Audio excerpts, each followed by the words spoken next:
Good morning and welcome. Nice to have you here. This is 10 Years Hence. Richard Marshall is the Global Managing Director of Corporate Affairs Center of Expertise at Korn Ferry, based out of the company's New York and San Francisco offices. He leads the firm's specialty practice, which focuses on corporate communications, investor relations, and government affairs. His recent client work includes placing the chief communication officers at Alibaba, PepsiCo, L'Oreal USA, and the National Football League, among other Fortune 100 organizations. Marshall brings more than 20 years of experience as a practitioner in the corporate communications and public affairs functions. Prior to joining Korn Ferry in 2005, Mr. Marshall was vice president for communications at the Home Depot. In that role, he served as the chief communications officer and oversaw media relations, internal communications, executive communications, events management, and corporate social responsibility. Marshall previously held senior leadership positions with Silicon Graphics, serving as head of worldwide public relations. He also led the corporate communications function at Subaru of America Incorporated, the Asian automotive nameplate, during the brand's successful turnaround and repositioning that resulted in the company being named as most improved car company in the world by the Financial Times. Earlier in his career, Mr. Marshall worked in the political arena in the office of the Lieutenant Governor of Indiana, serving as ombudsman for one of the state's largest economic development projects. In the private sector, he served as a regional marketing manager for USA Today. Mr. Marshall holds a bachelor's degree in marketing from Indiana University and later did graduate work at the University of Pennsylvania. He is a member of the Arthur W. Page Society and serves on a number of community and volunteer boards. Ladies and gentlemen, please help me welcome back to Notre Dame, Richard Marshall.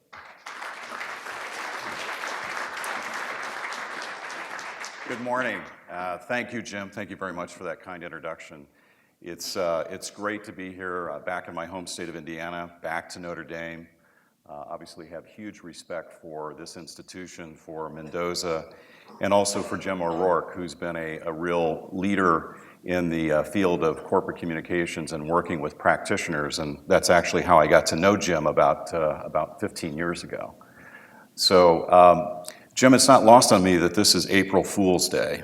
And, you know, when I got on the plane yesterday from New York, I wondered whether the joke was going to be on me or perhaps on the audience here. So I guess it's not on me and it's on you guys, so my apologies for that. But no, it's a real honor and a privilege to be here. And I thought what I would talk to you a little bit about today is what we're seeing in the world of organizations that we work and consult with. And as Jim mentioned in the introduction, the first 20 years of my career were spent in the field of corporate communications and public relations with 3 different companies in 3 different industries and 4 different CEOs. The last 10 years, I've really worked in the field of talent, and the organization that I'm with now, and I'll give you a little bit of background, is focused on talent acquisition, talent development, and working with organizations to sort of help them achieve their goals. So it's from that perspective that I'd like to share, some of the experience. And personally, some of the assignments Jim touched on that I've worked on, these are organizations that have been through various states of change. This is a handful of some of the assignments that I personally have worked on. And these are companies that have been in turnaround, companies that are launching, that are new to market, companies that are fast growth, companies that are laggards in the industry. So really a whole range of challenges that they've faced. And the one thing that's always key to them is getting the right kind of leadership to assist them as they're going through their different transformations. And when Jim invited me to this presentation to talk about 10 years hence, it occurred to me that the challenges that many of you will be facing as you enter the workforce, whether you're MBAs or undergraduates, you're going to be facing a very different working world than those of us that were in the baby boomer generations and the generations before that. And so I thought what would be helpful, hopefully, and we can make this a dialogue, is how do you manage your careers in what we call the disruptive era?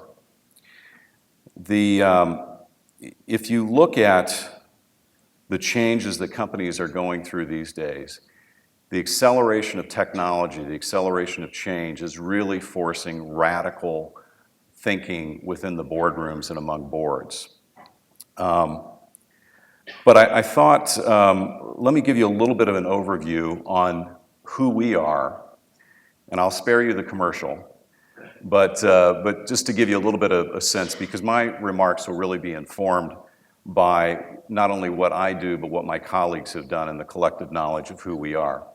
Essentially, we're a global people and organizational advisory firm, and we work with boards, CEOs, and other functional leaders to help them leverage their greatest asset, which is talent. And we do that through a whole range of services and platforms. But it sort of falls into three buckets: attracting talent through executive search, board recruitment, onboarding; building talent, succession planning, leadership development, organizational design; and the strategy, organizational design, compensation, and benefits, basically helping organizations put their infrastructure in place. We are a global organization. We operate in 45 countries.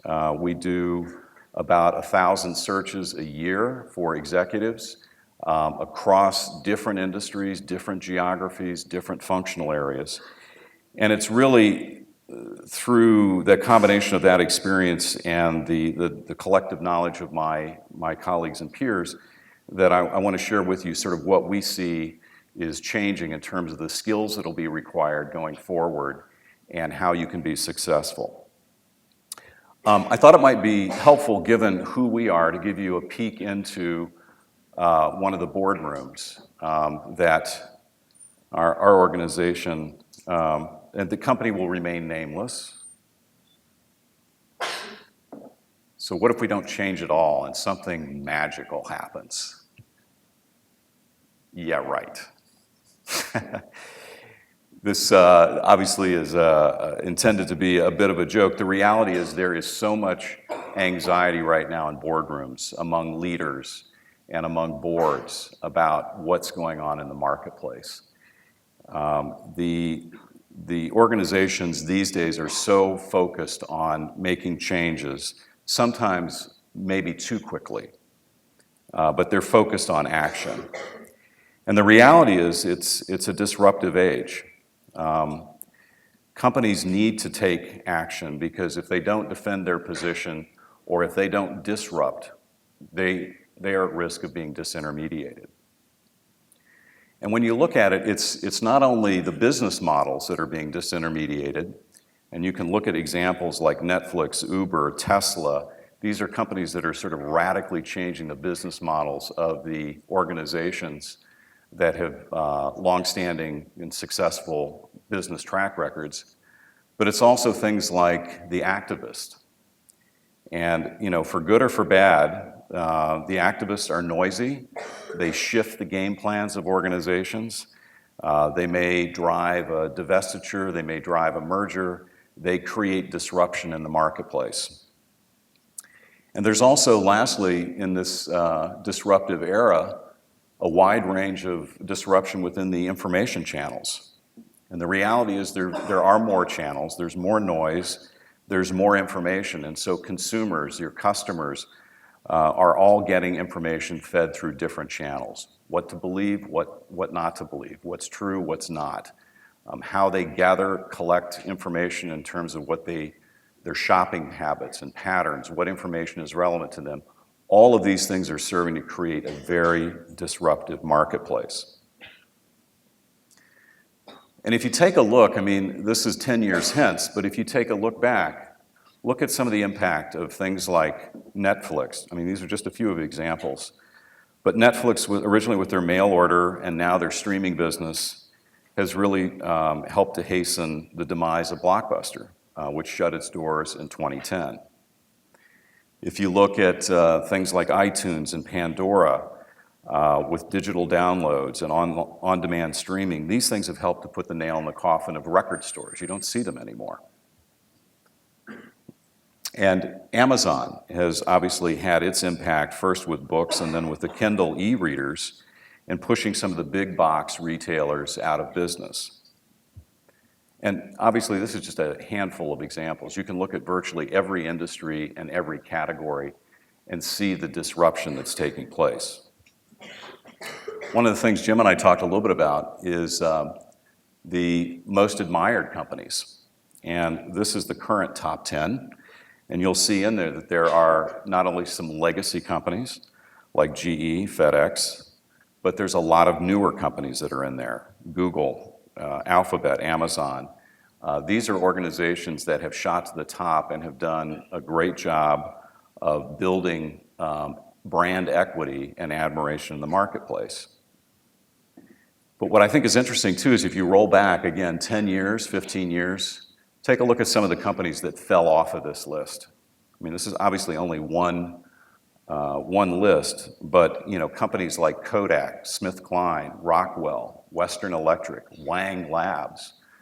There's probably many of you in here that probably don't even recognize some of these names. But yet these were most admired organizations that had great track records and were considered most admired. Many of them now are gone. And what's interesting too is that the marketplace is really placing valuation on these disruptive companies. Certainly investors are putting a lot more stock in the disruptive brands. It always sort of surprises me that Google, which essentially is an aggregator of information and eyeballs, is trading at $730 a share when you've got a legacy company like GE that's building jet engines and locomotives and building things and has been in business for 150 years, and Google is trading at 20 times GE. So clearly investors are valuing the disruptive brands more than some of the legacy brands. And another good example of this is Amazon. Here's a company that hasn't made really any profits, but yet they've been capturing market share. And most everybody here, I'm sure, has shopped through Amazon, but you look at their stock multiple at 5.79 a share versus Nordstrom, which used to be the gold standard for customer service and retail, is at 10x. So, the disruption is happening and changing the marketplace. And it's not only with the legacy companies and the ones that I mentioned. The disruption is happening among new entries, new market entries. And a good example of this is Alibaba, a client that we do work with, I'm very familiar with. This is the largest Chinese internet and e-commerce company. And they have 30,000 people in China. They are the largest platform. They're a multi-platform company. They came to the US 2 years ago. They launched on the New York Stock Exchange in 2014 and had the largest IPO ever and raised $25 billion in a single day. And they have scale, and this is the amazing thing. To give you an example of this, they created a shopping holiday called Singles Day. It's on November 11th, and it would be equivalent to what we would do here in the West as, say, a Valentine's Day. You buy a gift for a friend, and they encourage people to shop online. Last November 11th, in one day, they sold $14 billion in revenue. $14 billion in revenue. 68% of that was done via mobile devices, and that $14 billion is equivalent to a Fortune 250 company in a single day. So in terms of scale and size, these disruptors are also coming to the marketplace and changing the game. And what's interesting is that Alibaba now, their big play is coming west. They built the platform in China. They have 10 different portfolio companies.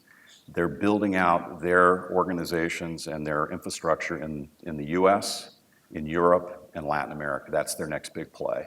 And their plan is to shift half of their revenue or to gain incremental revenue to a factor of about 50% from those new markets.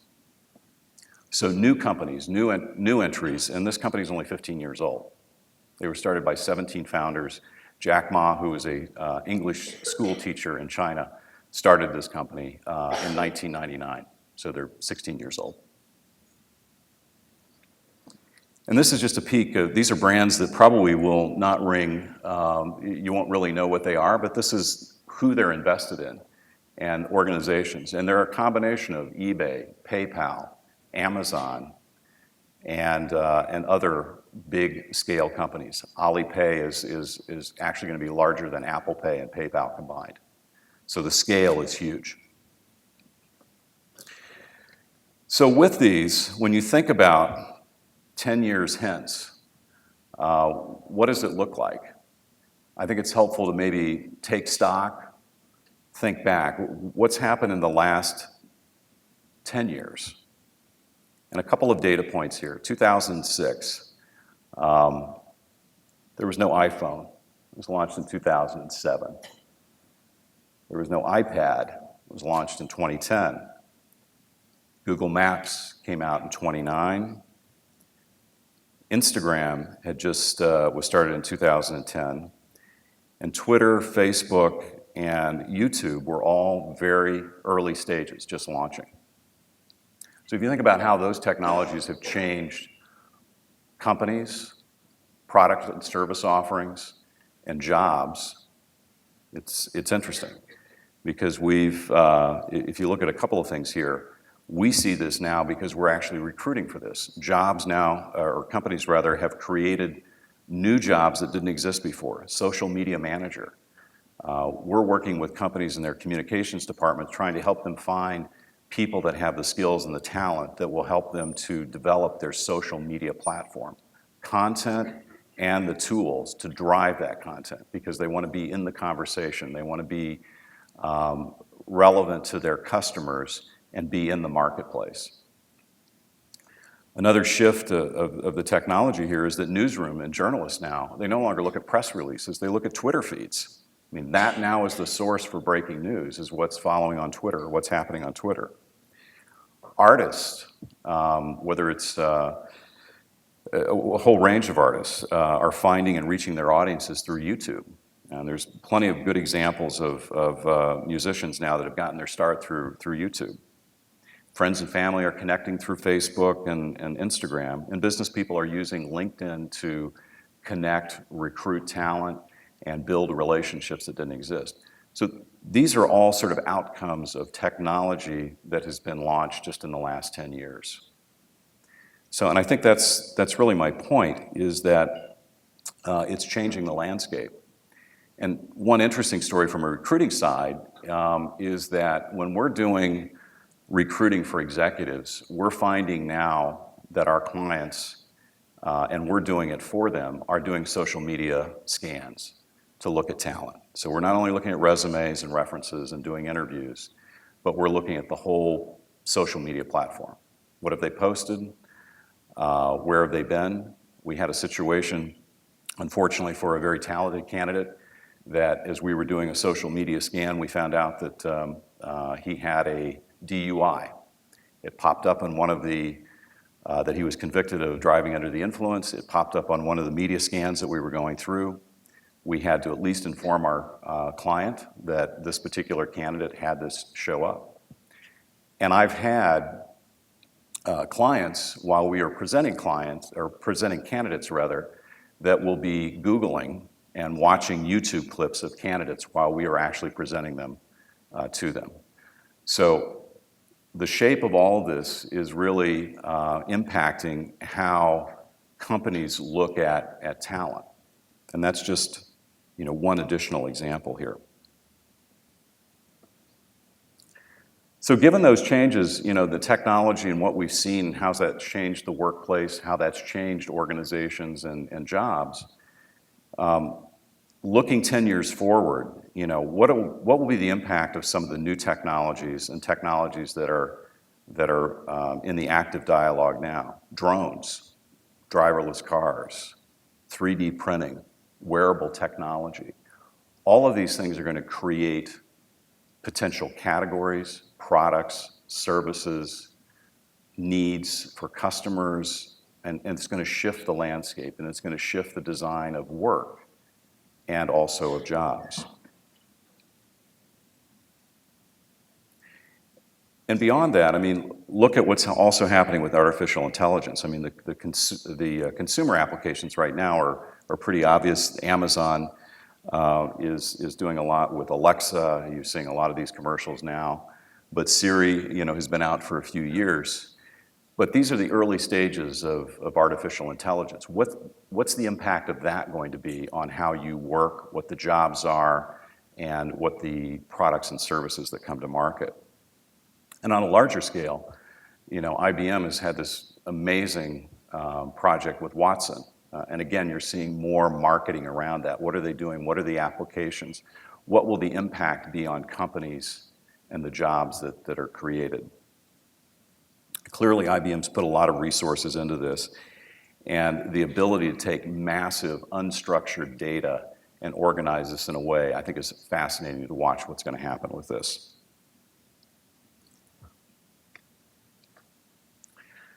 So given this, I mean, what does this mean for the future of work? When you think about 10 years forward, most of you are going to be in your careers. What does that mean? What is it going to look like? What can you do to prevent yourself from being disrupted, disintermediated, and how can you thrive in what will be the world ahead? And most importantly, it's going to be a very different landscape with with Gen X, with global teams, with diverse workforces, with offshoring. All of this that is happening. All of these are sort of in the mix alongside all the dynamics and things that are changing in the disruptive workplace. So each of these folks, each of these categories are going to have different skill sets, different expectations. So if you are running a company, if you're thinking about that, how do you create the best team?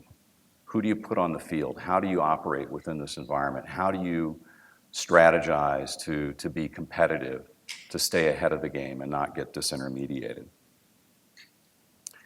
A few months ago, we asked HR leaders, chief human resource officers, to tell us a little bit about what they thought was going to be happening in the marketplace. I don't know whether this would be a little bit difficult to read or not, but we asked them, how is the workforce going to be changing in the next 20 years?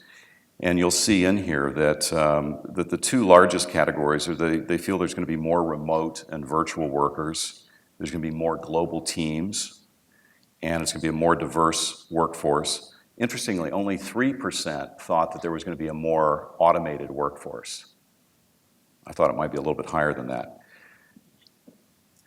We also asked the HR leaders in terms of number of jobs, and I think this is a radical shift from those of us that started our careers in the baby boom generation, that many of the baby boomers are in the 6 to 10 job category.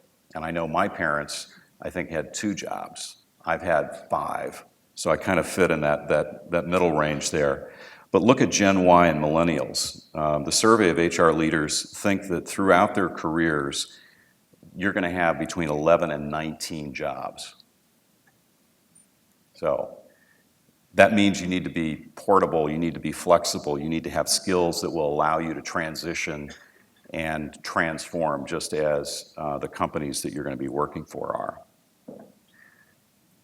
Another question we thought was interesting is, and this is sort of right within our business, is the CHROs, the Chief Human Resource Officers, 83% right now feel like they don't have the talent that they're in their organizations that will help them to deliver on the strategic priorities. And that's pretty shocking. And it's a real call for them in terms of what do we need, what kind of skills do we need to help us be successful as we're competing and adjusting in this marketplace. I thought it would also be helpful to give you a sense of what we hear from CEOs, because a lot of our clients, and my function, the Chief Communications Officer that we typically recruit for, are direct reports to the CEO. And I think it's always helpful to sort of hear from the voice of the customer. And what we've heard from the CEOs that we work for, it sort of falls into 6 or 7 key things. What CEOs are really looking for from their leaders are seasoned business advisors. They want people that have credibility, people that have outstanding business judgment. And they also want people that are not just functional experts, but are really have the financial acumen, understand how the business operates, how the business makes money. And more importantly, now than ever before, is they're less concerned about industry experience. A lot of the management skills are portable now. You can move from industry to industry relatively easy.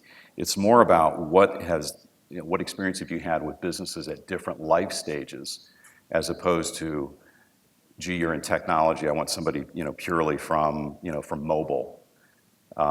They're more interested in what have you been through that can be relevant to the business that we're in. They're also looking for broader functional skill set, broader skills rather than just the functional skills. Jim and I talked a little bit about this. Functional skills are critically important. It gets you in the door, but by and large, for leadership roles, that's merely table stakes. And it's really the ability to have relationships, to navigate within the organization. The softer skills, the relationship skills, are critically important to be successful as you grow and rise through your career. Outstanding influencing and diplomacy. It's the notion of being an integrator within the organization. A lot of times organizations are sort of stuck in their own silos, and the organizational design is not relevant to the way the business operates. So the ability to step in, help, integrate, bring disparate functions together and solve problems are really important. I touched on the broader leadership skills, especially managing diverse and global teams. This notion of playing offense as well as defense. A lot of companies these days are sort of caught, particularly in this 24/7 world that we're living in, and playing defense. A lot of companies, a lot of CEOs and boards are thinking about, how do we play offense? How do we shift to our narrative? What can we do to change the game? And it's this whole notion of not being disrupted or disintermediated, but how do we change the game? And I think interestingly too, because I think this is the shift over the last 10 years, is that the focus now is really on collaboration and on team and not on individuals. And I think that's a big shift from maybe 10, 15 years ago, where it was all more about hero worshiping and superstar CEOs and superstar performers. It's less about that now. It's more about the collective, about the team, about the brand.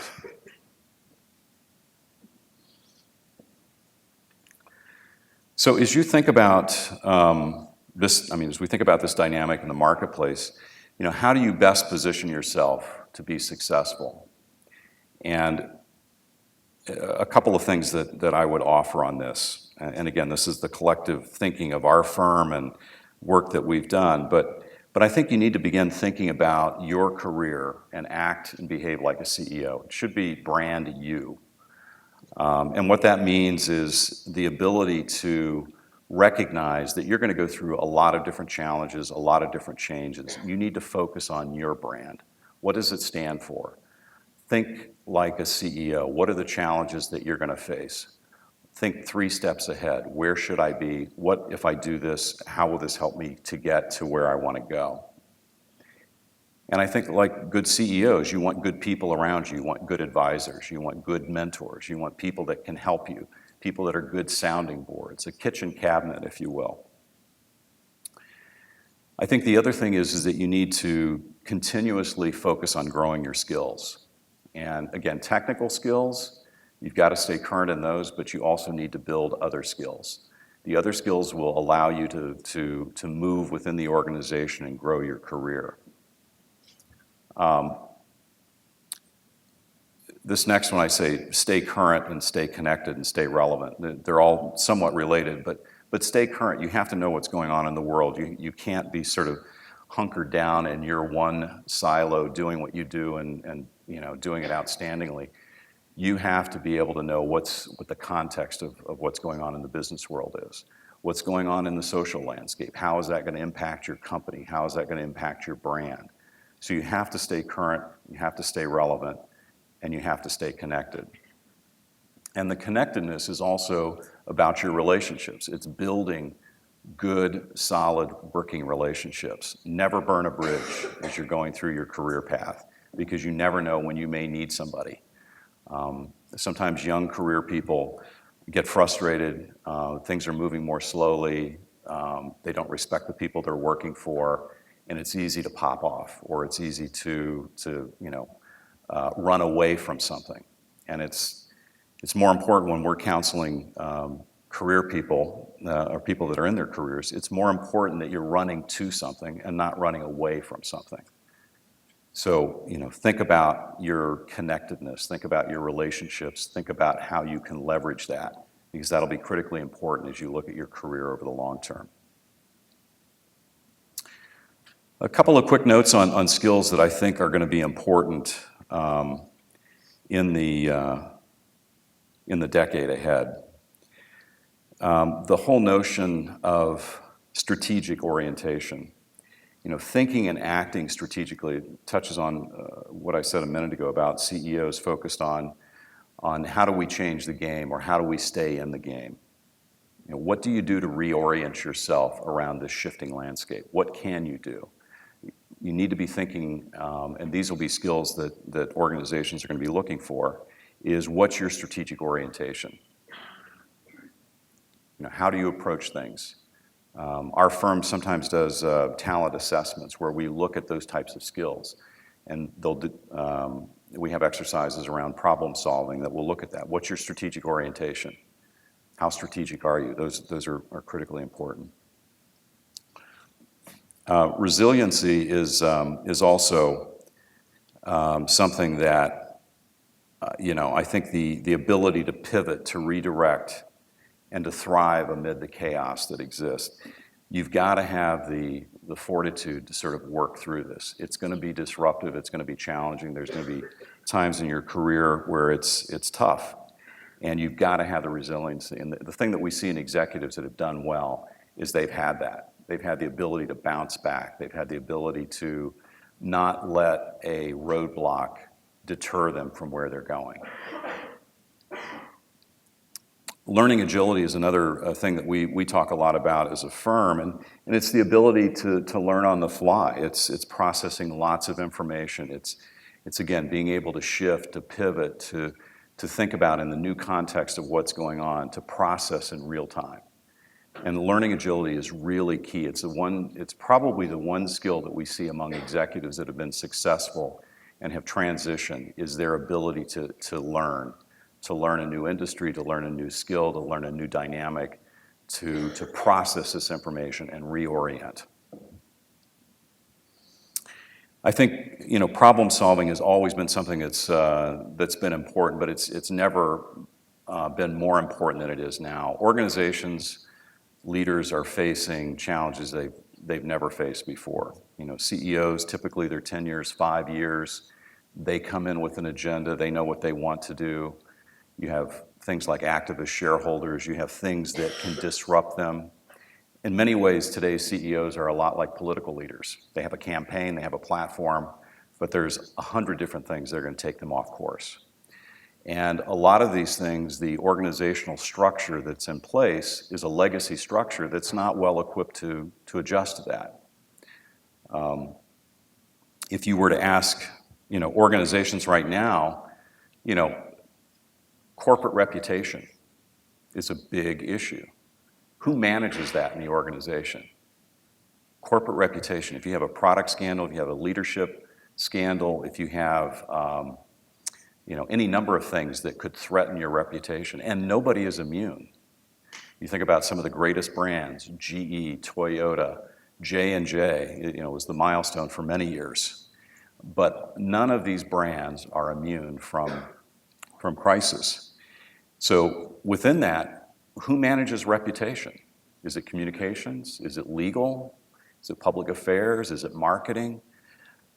These are challenges that when companies are in that mode, or they're in that moment, They're looking for people to step up. They're looking for problem solvers. Who can step in? Who can figure out how we sort through this? Same thing with social media a few years ago. Who owns that? Is it marketing? I remember 10 years ago when I was at Subaru, 15 years ago, the internet was just new, and we spent 6 months trying to figure out where does it sit in the organization. First of all, what is it? Where does it sit in the organization? And the first thing was, oh, well, it's an IT issue. And obviously, it's not. But organizations face those kind of changes and challenges. And so this notion of being able to be problem solvers, and again, thinking strategically, how can you bring that in? Those are skills that will be enormously invaluable. Lastly, I would say courage. And this is the courage to stand up, to have a point of view, to not go with the flow. You have to do it in the right way. You have to do it respectfully. But organizations, too often, we find, are surrounded by, or historically, CEOs have been surrounded by a lot of people that are sort of yes people. They're good at what they've done. They've gotten to the point where they are because they execute on what they think the boss wants. This is a skill that we've talked a lot about for the corporate communications people, is that you have to have the courage to step up and tell your boss that it's a really bad idea, that that's really dumb. Now, if they say, okay, thank you for your input, we're still doing it, sometimes you have to do that. But organizations need somebody that's going to be a truth teller. They need somebody with the courage of conviction that can push back and can help to create and facilitate the debate that needs to go on in organizations. So I think these are key skills that will be important for organizations and in the years ahead. It used to be that the old paradigm was you worked for a great company, spent 30 years, had your retirement party, got your gold watch. That was kind of pre my generation. But the reality is you're going to experience all of these things. You're going to experience downsizing. You're going to experience being outsourced. You're going to be merged. You're going to be offshored. Your brands, your companies are going to face crises. You're going to have personal career challenges. You're going to have decisions you need to make. And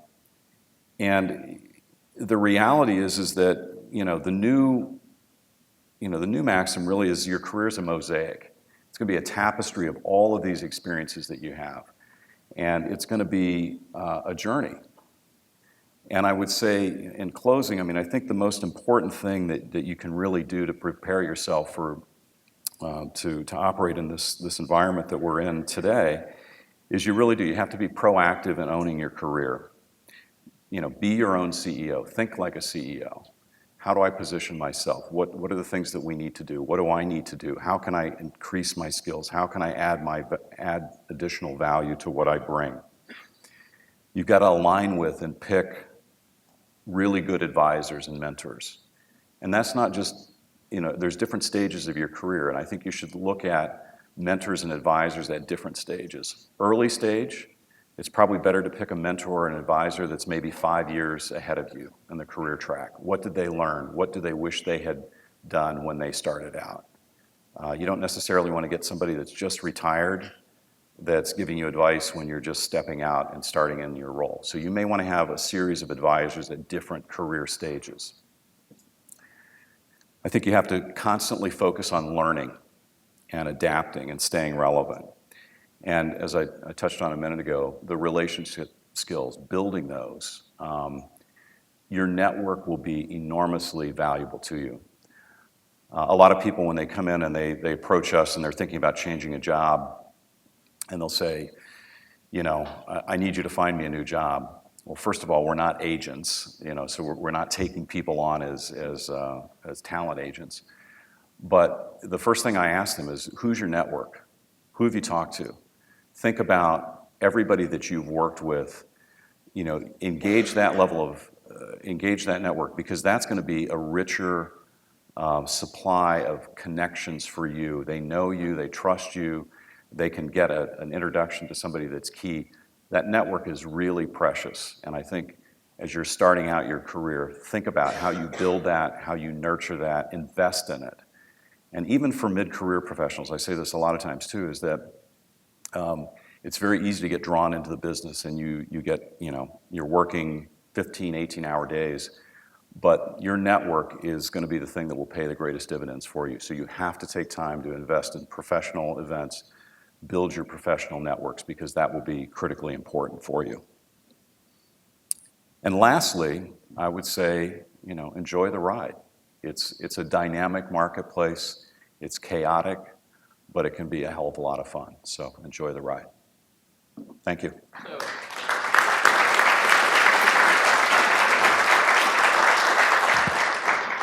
Questions?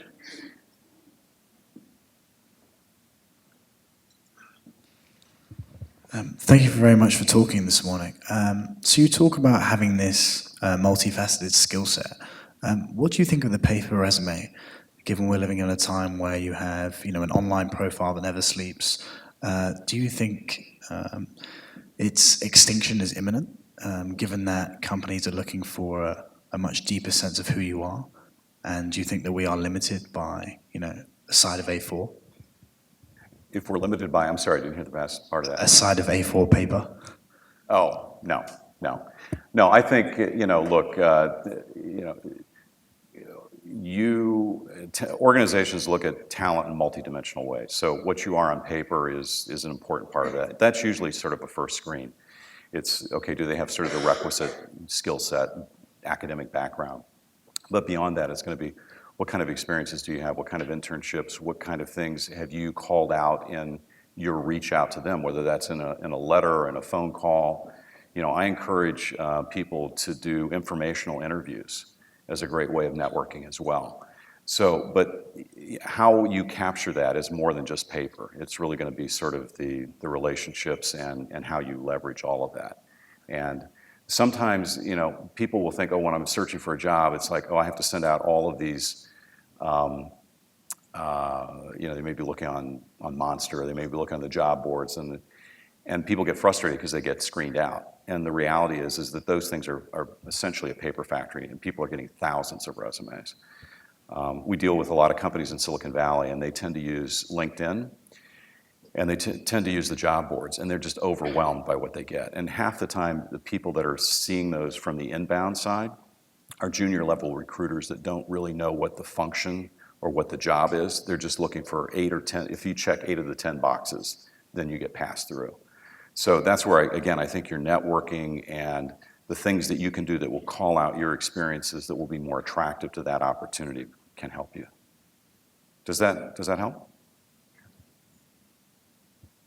Richard, I have a two-part question, and it really has to do with learning. You mentioned learning as an important bullet point on those qualities you need.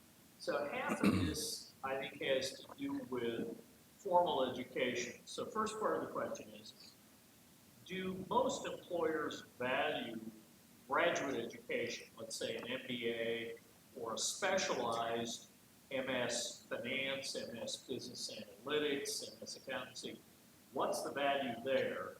Is it worth the effort, the time, the money to go get that, particularly if you have to give up a job to go get it? Yeah. The other half is, you said stay current, keep learning. And so I would like to know how you do that, or what you look for in people who are really good continuous learners. Yeah. Well, first of all, I think there is value in the advanced education.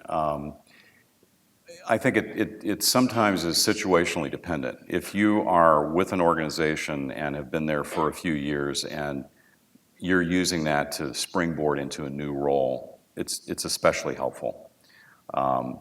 If it's taking yourself out of the job market to pursue an advanced degree, it depends on what you're doing. If you're shifting from a marketing focus to a finance focus and you're going to go back and get your MBA and focus on finance and you want to do a different track, I mean, that's sort of a cost-benefit analysis. You're taking yourself out of the market, so lost wages, then you're investing in that, and then what's your entry point? What are you going to get when you get that first job, and what's your career track?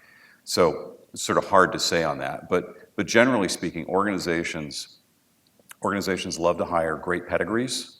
Notre Dame is a great organization to have or a great institution to have a degree from. But on the continuous learning side, I think it comes down to what I look for in people that I think are especially good at that is being involved in professional organizations, perhaps taking some study programs or courses that might be executive ed courses that they've done. It may be participating in organizations where they chair a committee.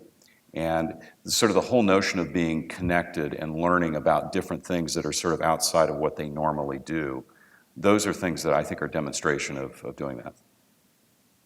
Okay, thank you. Does that help? Hi. Sort of my generation, which may be similar to yours, a very common path was to go work for what I'll call an academy company, a General Electric, Procter & Gamble. Great experience, and that expands many things that you can do, even in that sort of athlete kind of role. You can move industries and such. And I'm curious today, many opportunities that young people have are more on startups. That's a very different approach to your career. How, if you take that path, how is it different? How do you view those people 10 years hence?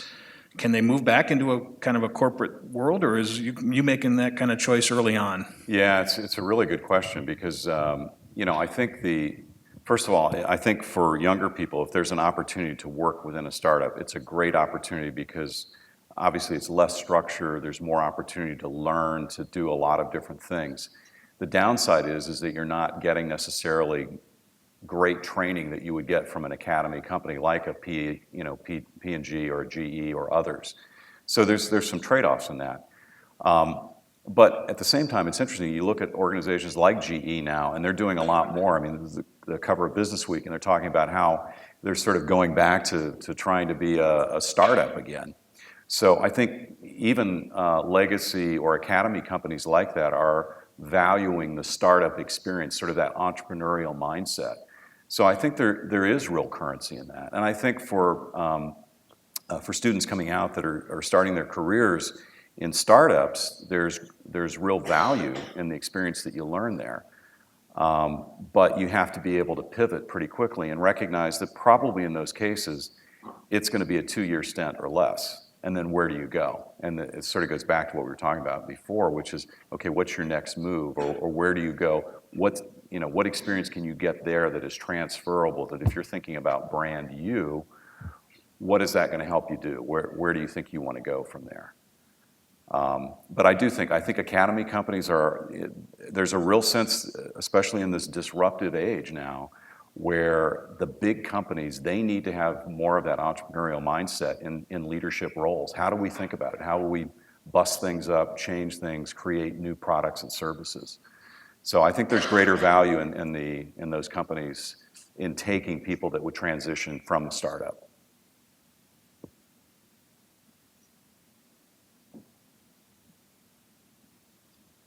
Let me ask about growth in the economy. Where do you see right now the greatest near-term growth? I mean, some firms, I think we go through a cycle of acquisitions and spin-offs and reorganization. But clearly, some enterprises are getting bigger, and there's a real need to acquire talent there. What sectors of the economy look poised for growth? Yeah, I think generally speaking, what our firm sees in terms of growth, the sectors are professional services, tends to be pretty healthy. There's a lot of recruiting into the consulting firms, management consulting. Biotech and pharma have been fairly strong. Tech has had a good run over the last couple of years. The industrial sector is pretty anemic. Consumer packaged goods is pretty anemic right now. Media and entertainment, there's not a lot going on there. So it's probably those categories where we see most of the growth. Other question?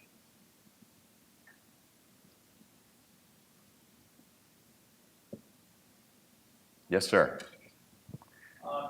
10 to 19 jobs in a career, you said, for millennials. So 10 to 19 jobs for millennials. When you're, mid-career, I mean, how do you look at that as a recruiter? And because I know in the past, again, kind of my generation, if you job hop, Yeah. that was not a good thing. You had to, that was a very, very bad thing. Yeah.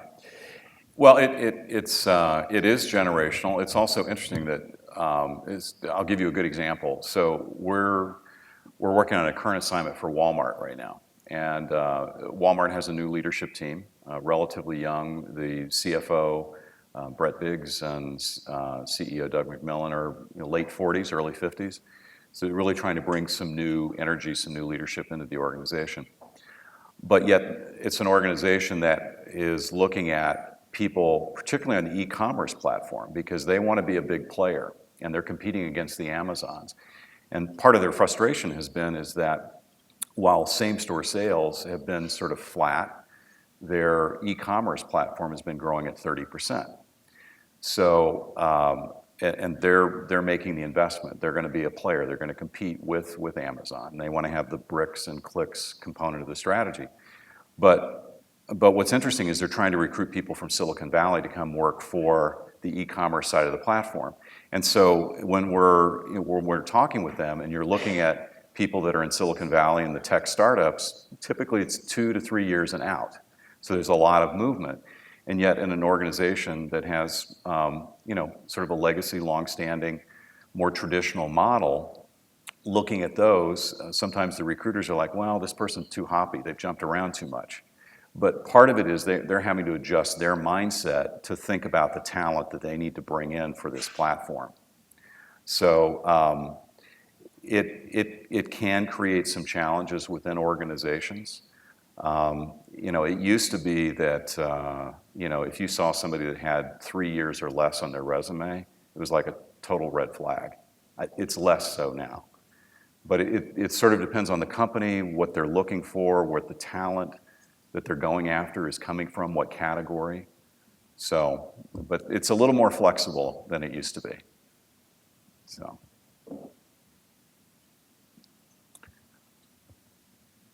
Yes, sir. 10 years hence, do you expect... Looking out 10 years hence, would you expect our economy will have more jobs and economic activity at the large enterprise side or more at the entrepreneurial end of the spectrum, startups, SMEs, that sort of thing? Boy, good question. I don't know. I think probably more on the startup side. I mean, I think certainly you look at some of the more traditional industries that have offshored a lot of those, the automotive sector, some of the manufacturing jobs, a lot of those big industries have shifted off. Who knows what's going to happen with the political arena and whether or not, a tax structure is going to be, whether the dynamics will change to bring some of those jobs back. But I think we're shifting more to a startup, creative, entrepreneurial sector. I mean, that certainly seems to be where there's more volume of activity and a lot more momentum right now than in sort of the legacy and heavy industry side of things. But I think it'll depend on the politics. I think it'll depend on, if we create systems by which we can bring some manufacturing jobs back, if we can encourage development of new technologies and things like that. I think a shift in that could help. But I think there's going to be more sort of in that startup phase. There's going to be more growth in those categories. Sure. Yeah. I'd like your view on the value of overseas experience. And it comes in a couple of forms. One, obviously, would be an overseas assignment with a global organization. Others might involve work with a foreign firm.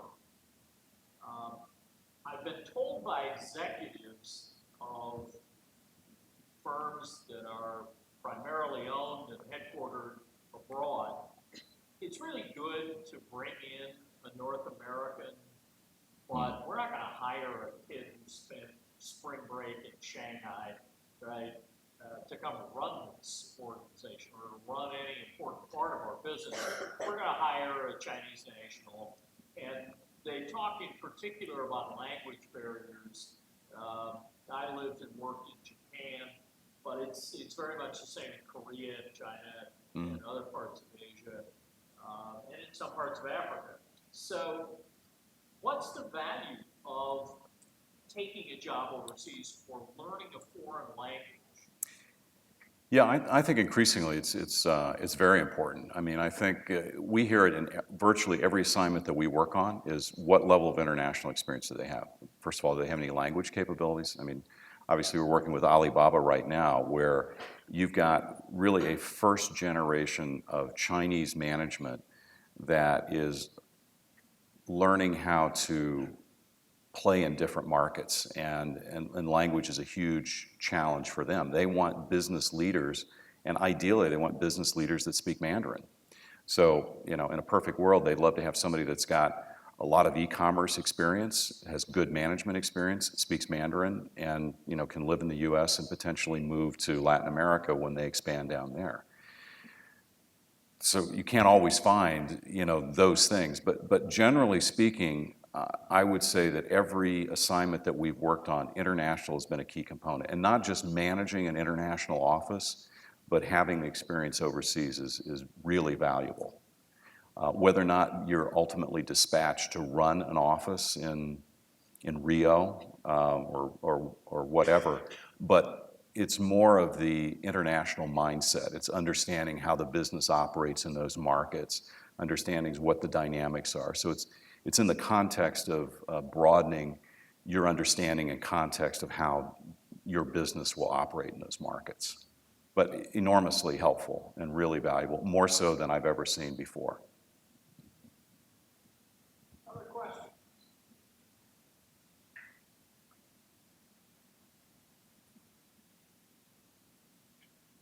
The exhaustion from the sweat break. Thursday night, I get it, great. Well, thank you all very much. It was a real pleasure to be here. Thank you. Thank you, Jim. Thank you.